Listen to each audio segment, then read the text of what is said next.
Je vais commencer par percer les cales qui vont maintenir le panneau solaire sur le toit. Et tu vois, elles sont pas pré-percées. Donc je vais un petit peu percer déjà les cales. Et puis après, j'achèterai des vis auto-perforantes de manière à maintenir le panneau. Voilà, de façon correcte. Alors, je vais commencer par percer un petit peu.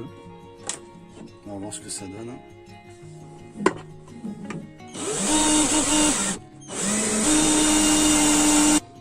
Voilà, hein, les trous sont là. Donc après, avec des vis auto-perforantes, ça sera bon pour le panneau solaire. Là, tu vois, par exemple. Tu as un exemple là. Donc après, les vis vont stabiliser. Hein, c'est dans l'autre sens, mais c'est pas grave, c'est juste pour l'exemple. On va fixer le panneau solaire à travers toutes les cales qu'on a là.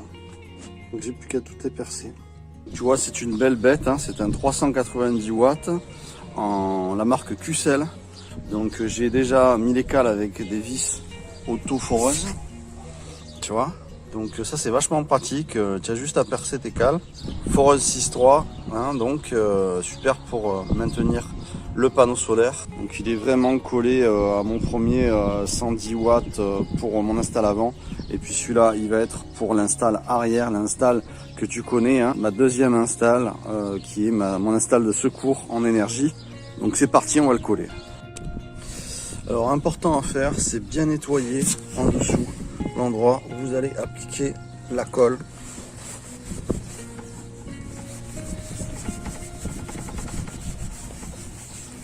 Faire ça en dessous chaque cale.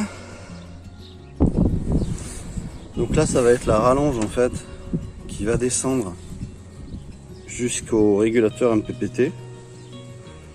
Donc je vais l'isoler. Je vais les isoler de manière à ce qu'ils ne se touchent pas une fois qu'ils seront branchés. On va les connecter au panneau solaire. Il y a les MC4 qui sont là. Donc par prudence et sécurité, et pas créer un arc électrique, on va protéger le plus et le moins.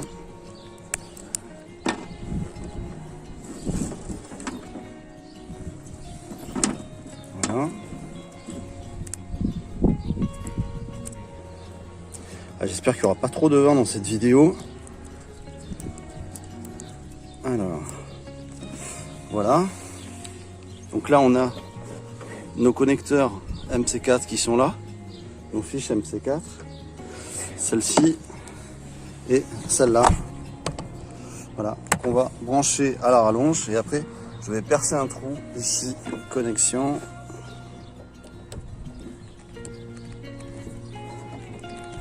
Nos deux sont faits, c'est nickel. Le plus est là. Maintenant, je vais coller le panneau et on va percer le toit du camping-car.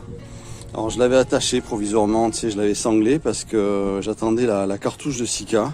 Et je l'avais pas, donc je l'ai posé pour une nuit comme ça, comme il y a du vent dans cette région. Donc voilà, je vais retirer tout ça maintenant. Je vais commencer en fait à le préinstaller. Voilà. Alors le Sika, hein, le Sika 522, bien sûr Sika Flex, exprès pour collage de panneaux solaires, tu vois. C'est super génial ce Sika Flex, donc un séchage de 24 heures, c'est bien quand même.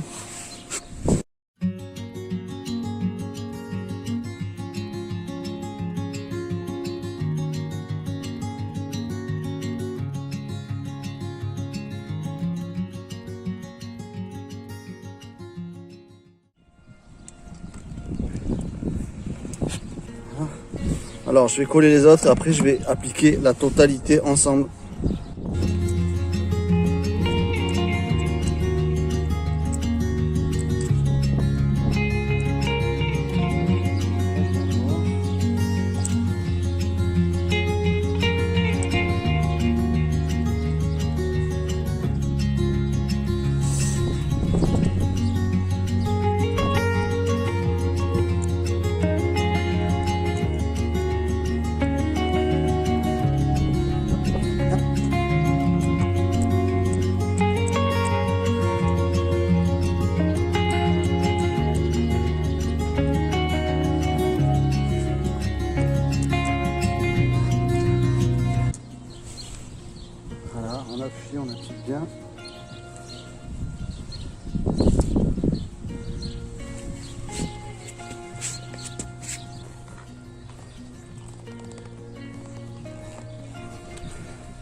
encore une fois, les boursouflures qui dépassent, c'est pas gênant.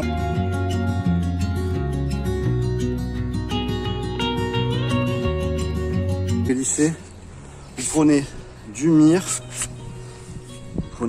ou alors vous prenez une patate, une petite patate coupée fine, et ça vient bien.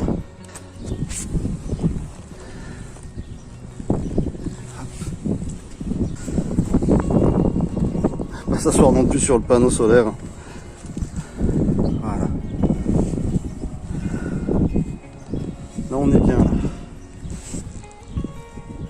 Je vais m'attaquer d'abord au perçage et après je verrai un petit peu la finition parce qu'à la limite j'aimerais bien rajouter un petit peu sur des bords là, même si c'est largement suffisant. Voilà, on va faire comme ça. Alors un produit dégraissant hein, avant d'appliquer le passe-câble.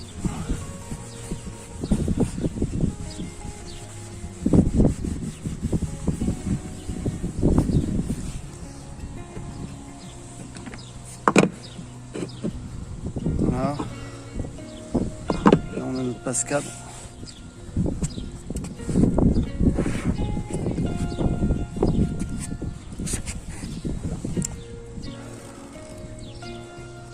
Voilà.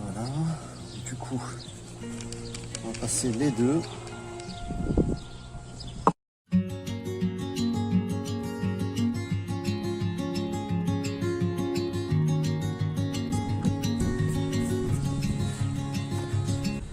Alors maintenant on va passer les câbles, donc le plus le moins, on les passe dans le passe-câble. Voilà, faire sortir la longueur, toute la longueur. Et une fois qu'on en est là, on serre bien comme il faut. Et puis par derrière, on va rajouter bien sûr du Sika. Donc là, il est étanche.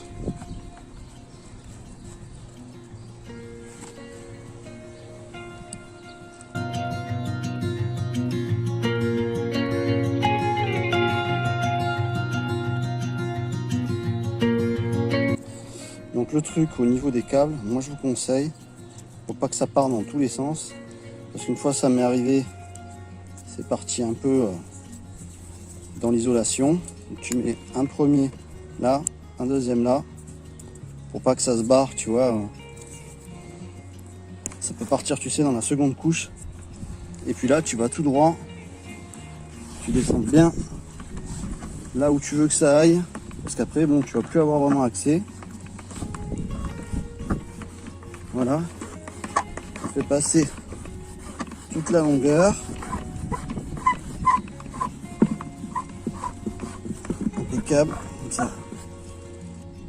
Et donc là, un truc bien à faire, qui est sympa, c'est vraiment remplir à l'intérieur, là,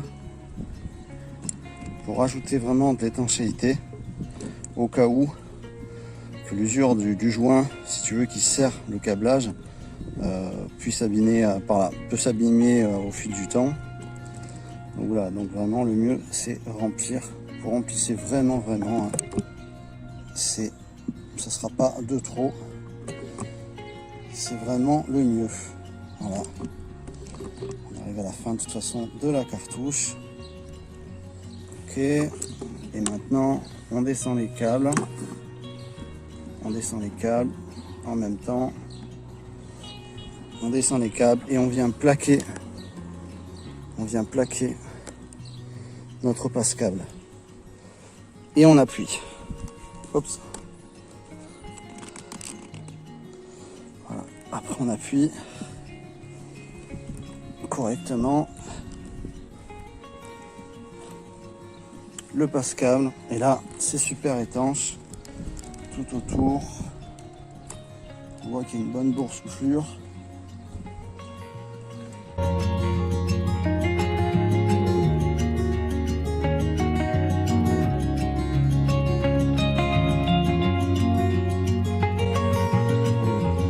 Voilà, tu mets un petit peu de myrrhe là. Et puis tu étales.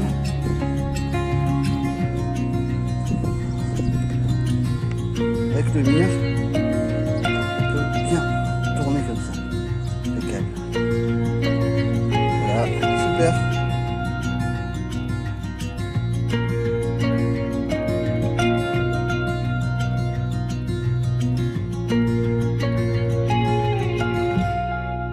ça marche très bien. Donc vraiment, super content. Du coup, ça me fait 500 watts entre mon installation avant et mon installation arrière. 500 watts sur le toit, donc tout va bien.